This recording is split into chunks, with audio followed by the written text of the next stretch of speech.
I'm hoping that you can see that. Not these, not my hands, but this. Well, it could be this one. It could be both. But generally, it's going to be one.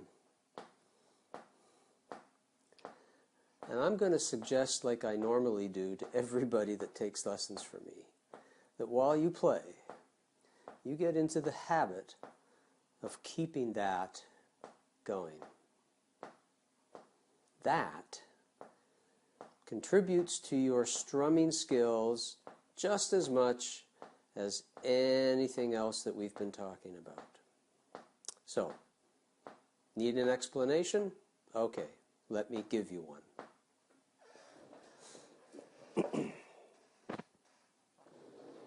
There we go. So, we all know that music is music. I hope you know anyway that music is music because there's an organization behind it. Yes, I get it. As guitarists, we think, okay, I've got to learn some chords, I've got to strum some strings, and I'm getting to play my favorite tune, or whatever the case may be, which is good. But at some point, as you listen more to music from the player's point of view and not just a listener's point of view, you begin to realize that there is an organization behind it going on.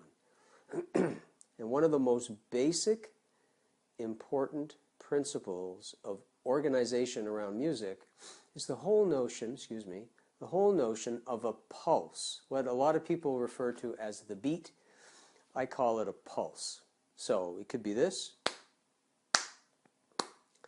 I know that seems earth-shattering to you, because you guys probably do this at your concerts, or you bob your heads like this, or you pound your feet on the floor like that. It could be, or you move your body like this. Doesn't matter what it is.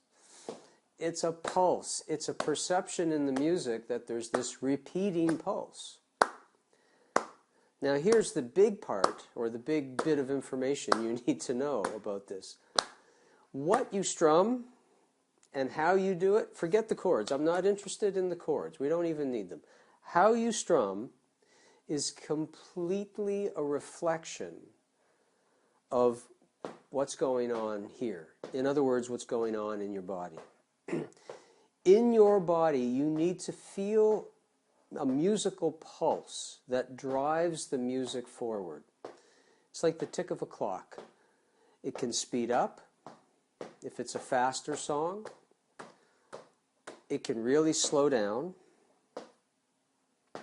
Or in some types of music, like some traditional orchestral music, classical music, although there's a pulse that organizes the whole orchestra, which is what the conductor's sort of beating out, shall we say, as they do this kind of thing, you can't hear it the same way that you can in popular style music like rock, jazz, blues. In those styles, the hearing of the pulse seems very obvious, either through the drums and the bass player and even your own strumming.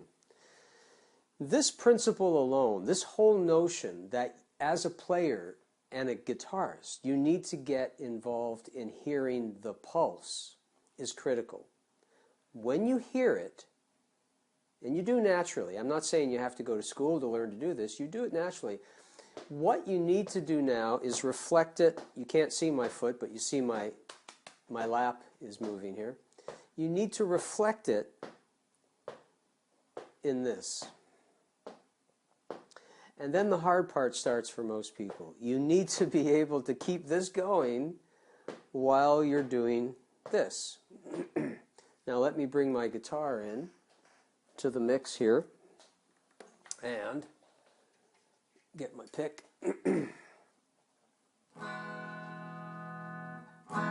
Okay.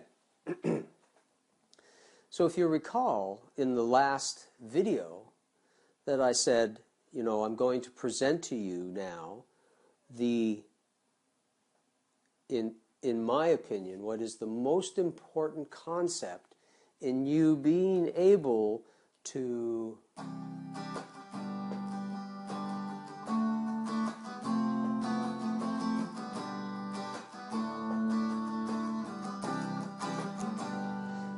whatever the progression or the chords may be, it's not relevant.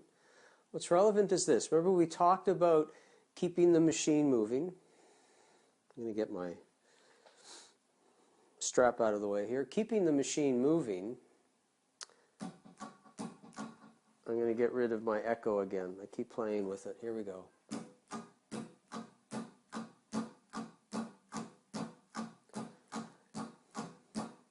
And I think if you recall, we talked a little bit about the numbering or the grammar of this in terms of 1 and 2 and 3 and 4 and 1 and 2 and 3 and 4 and etc., etc. I want you to be able to practice pounding your foot gently. I don't want you to hurt yourself on the downstrokes. So watch my lap and watch my hand.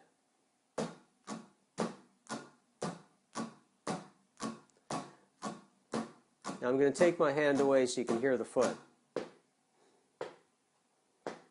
If you look carefully, I'm looking at them here. If you look carefully, you'll probably notice that when my hand goes down, you hear my foot tapping. When my hand is up, you don't hear the foot tapping. Why? Well, because my foot's up. So if I, really exaggerate things here, don't play like this. It'll get too hokey. You'll notice that the two activities are connected. It's as if there's a string on my hand that's pulling my lap up as I play. But all you're hearing from my foot, that is what it sounds like when I hit the floor. And certainly what you feel. And that pound that you're feeling is the pulse of a piece of music.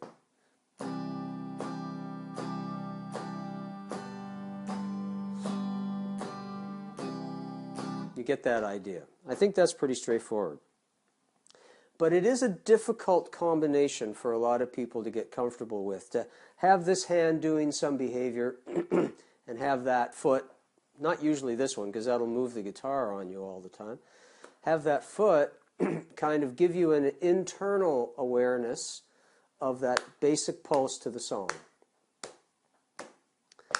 That pulse is like a piece of graph paper that predictably tells you, I should go this way, predictably tells you where certain musical events are occurring. And the easiest thing for you to do as a strumming guitarist is to get used to this connection alone. So when my foot is down and hitting the floor, my hand's going with it. When the foot is up, my hand is coming with it. And from that alone, you already know, with regards to the hand, that if I choose to hit certain parts of this strumming mechanism, I'm creating a strumming pattern. But whatever you do with your strumming hand, don't make your foot do the same thing. Don't go, don't do that. That's not good, right? It's got to continue on its own, as if there's a different part of your brain that's telling your leg to keep that going. And it's for that reason that a lot of people have trouble with this. But you get this, and when you get this, and it connects to this, all of a sudden, you're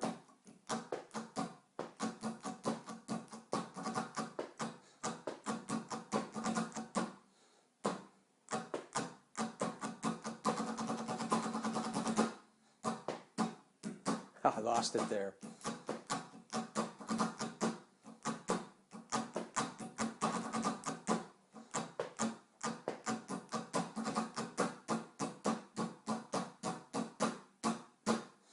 Rhythm starts to come alive for you.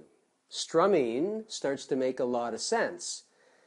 You no longer require canned patterns of play this strum for that song, and then play this strumming pattern for that song. As I said in previous videos, you can start that way, but in my opinion, it mustn't stay that way very long. And in my studio, when I talk to my students, like I've said before, from day one, everything they play is put in terms of this. And I know I say it a lot because it drives them nuts. Every time I'm talking to them about it, they go, oh, there he goes again. He's talking about pounding my foot. Because unless you have a natural awareness of rhythm, and some people do, you know, they can hear, they can do this kind of stuff without any trouble. They're not here. They're not in my studio. We don't need them. I don't need them. They're good. Forget about it. Like I said before, there's natural doctors, natural accountants, people who are good at forestry by nature, people who are good at pharmacy or good at bookkeeping. I don't know. It exists everywhere. And then I quite blatantly said, just get over it because there's no point worrying about it. They're just out there and we're not them. So we're here putting a little extra effort into understanding what's going on underneath. So this becomes critical as a practice strategy while you're learning some strum rhythms. Does that make sense? So it stands to reason as a result that if one chooses to become good at strumming and understand some of the basics of it, you need to go through some training. You need to be exposed to the interaction between this hand, your brain, and that foot. It's no longer learning this song, play that pattern. We're not doing that anymore. We've graduated beyond that, so to speak. You're moving up into the higher level of musical inspiration. And if you want to get there so that you don't need to rely on the interweb or another person or a magazine to tell you how to strum that song that you love, then you need some training to help your nervous system sort of implement or integrate this behavior with this behavior and a little bit of what's going on up here in the brain. The three together, it's all from the brain, but we're looking for a coordination of activity. The three of those things together are what makes or allows people to go, as I said before,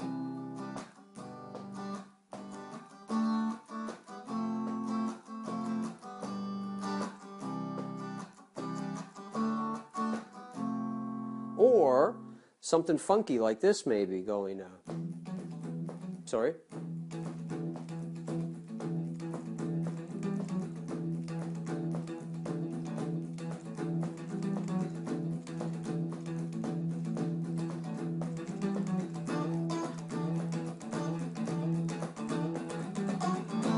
Something like that.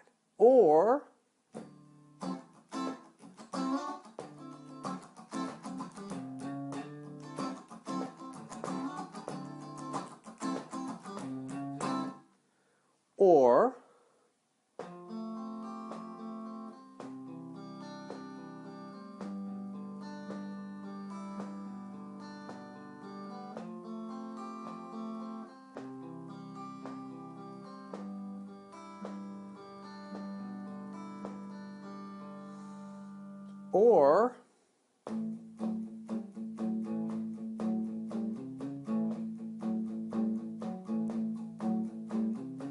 everything I just played makes sense in terms of this. Whether it's going quicker or slower, whatever, there's, anything's possible. We can do that, all of that. But it only makes sense in terms of this. If you are playing physically out here, and whether you're conscious of something repeating like this as a pulse, or you're feeling it very softly within your body, if you're not aware of that, then in my opinion, you're just playing like a robot. You're just being told, do this. And you might get away with it. It'll sound good and people will go, yay, you're looking good. But the truth of the matter is that if I come up to you and then say, let's take that and maybe modify it, or let me play a solo line over it, all of a sudden you start to get completely lost because you're hearing more stuff than you're used to. I say come in on the and of beat 3 and you go, well, I don't know what that means. I just do this. Then in my opinion, the guitar is playing you. You're not playing it. And I don't like to be played. I'm sure you don't either. So we've got to get past this business of not putting some time in to understand rhythm and timing, because that's how music is structured, at least in the Western world. And so what's the solution to all this? Well, of course, we do this in our lessons. Right? I focus on this all the time. There are times when we put the rhythm aside because we have to work on other aspects of a piece, but pretty quickly we bring the rhythm back in because it's what people really respond to when they're listening to your playing. It really doesn't matter how great you make your chords. If you miss a chord once in a while, but the rhythm is still locked in tight, you still sound okay. The audience loves it. But if you really muck up the rhythm, even though the chords sound beautiful, it never works. Let me give you a little example here. See, I get very excited about this stuff because it's so important. And quite frankly, I feel like I have trouble helping people know how important this is. I got to get better at that, I think. So let's say I just take, D, A, and G. I'm making up something right now. And I'm just going to pretend that, I'm playing the song. But the chords are good, but my rhythm kind of is off. So here I go.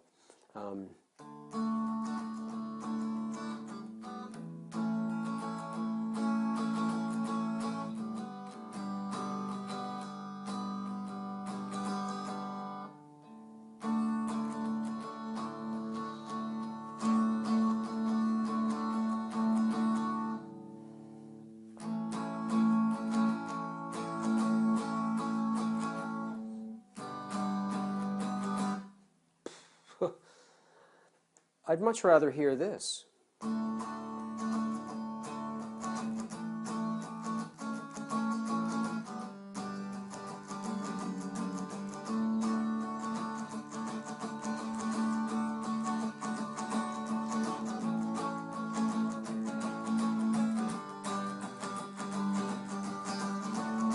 Even though the chords aren't coming out real nice, there's that thing to it that keeps driving it forward.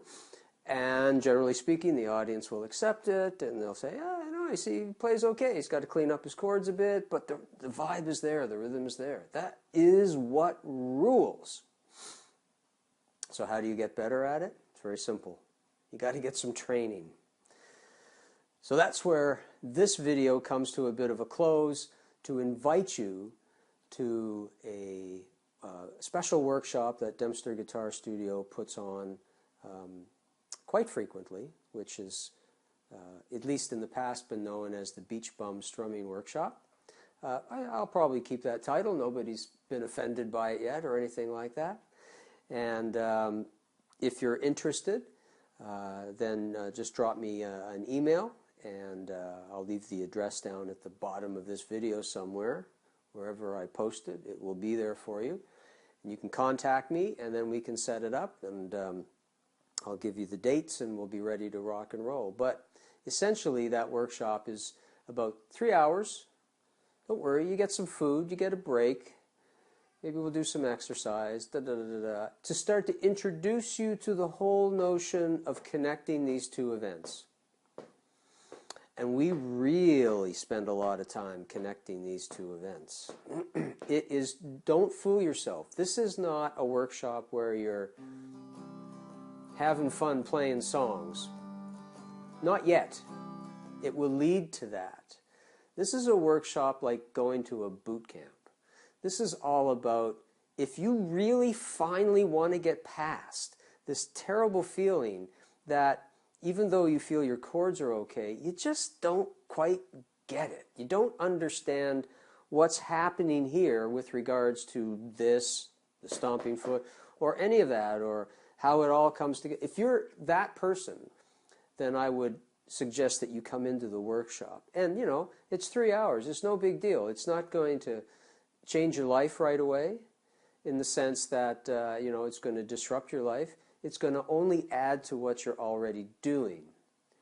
And of course, if you're a student of mine, then you'll continue on that same path through your lessons and whatnot. But I want to make sure that everybody has access to some training on this concept. And, the goal will be, be clear about this. I keep saying, Be clear about this. When you're done the workshop, the main goal will be that while your hand has gotten trained at this up and down motion and creating a plethora of strum patterns on your own, nobody showed you how to do it because you understand the relationship between your strumming hand and this basic pulse, you'll be in a position to be able to listen to a song and make some decisions about how you might decide to strum it, rather than waiting for someone to show you. And in my book, that's way more important for musical growth and just personal growth, that you understand how you might be able to get a strum pattern. Will you get it right away? I don't know. You might get it real quick. It might take you a couple of days before you figure it. It doesn't matter. The fact that you're engaged in the process is the important thing. So it's called the Beach Bum Strumming Workshop. I'll put a link to the email address somewhere, as I said, around this video. If you're interested, let me know. Just come in or just give me an email notice or a phone call, and we'll set things up. I'll let you know the dates because they haven't been set yet, and I've got to be careful I don't say it now and then have it all change. So pretty soon. And I think you'll get quite a benefit from the whole gig. So it's Beach Bum Strumming, and it's all about getting deeper into rhythm awareness. I'm not teaching you strum patterns. You can teach yourself strum patterns. You're totally, fully capable of doing this. You just need a little deeper knowledge of what's going on. It's not difficult.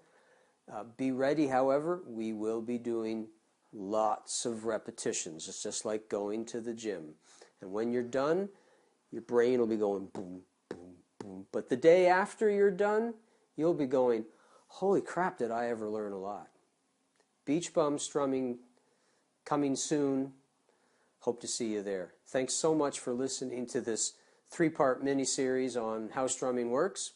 And let's make something happen with this. Dempster Guitar Studio. Play it right, play for life. Talk to you soon. Thanks, guys.